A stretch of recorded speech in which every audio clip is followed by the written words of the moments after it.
तर महादेव जानकरांच्या प्रचारासाठी पंकजा मुंडेंची परभणीच्या जिंतूरमध्ये सभा पार पडली। जानकरांची इच्छा होती म्हणून मी त्यांच्यासाठी सभा घेतल्याचं यावेळी पंकजा मुंडेंनी म्हटलंय। राज्यभरातील कार्यकर्त्यांमध्ये खूप उत्साह असल्याचं पंकजा मुंडेंनी यावेळी म्हटलं। दरम्यान मुख्यमंत्री शिंदे आणि महादेव जानकरांनी आज परभणीच्या पाथरीमधील साई मंदिरामध्ये एकत्र आरती देखील केलेली आहे। जानकर यांच्या प्रचारात पंकजाताई मुंडे यांची जिंतूरमध्ये सभा पार पडली। ताई आपल्या सोबत आहेत। ताई काय सांगाल, जिंतूरमध्ये आज सभा पार पडली। जिंतूरमध्ये महादेव जानकरांच्या प्रचारासाठी मी आले। त्यांची काही सूचना होत्या, काही ठिकाणी माझी सभा करावी म्हणून मी आलेली आहे आणि त्यांना शुभेच्छा दिल्या। ते निवडून येतील अशी मला अपेक्षा आहे। तुम्ही तुमची उद्या स्वतःची उमेदवारी आज दाखल करणार आहेत। कार्यकर्ता महाराष्ट्रातला उत्सुक आहे येण्यासाठी। सगळीकडून लोक फोन करतात, आम्ही तुमचं नॉमिनेशन भरायला येणार।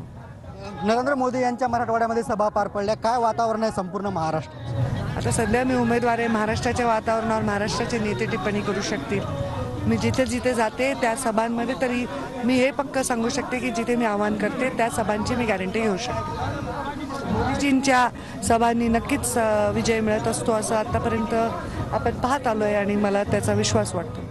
बजरंग सोनवणे यांनी मुंडे बंधूभगिनीवर हे केलेले आहे, टीकेची तोफ उडवलेली आहे। त्याच्यावर टिप्पणी करायची परभणीत काही गरज नाही। काय आव्हान असणार आहे उद्याच्या बीडमधील सर्व बांधवांना उमेदवारी अर्ज दाखल करण्यास? उद्याच्या भाषणात सांगेन। कॅमेरामन मिलिंद सह मी रमेश चंडके, TV9 मराठी, जिंतूर परभणी।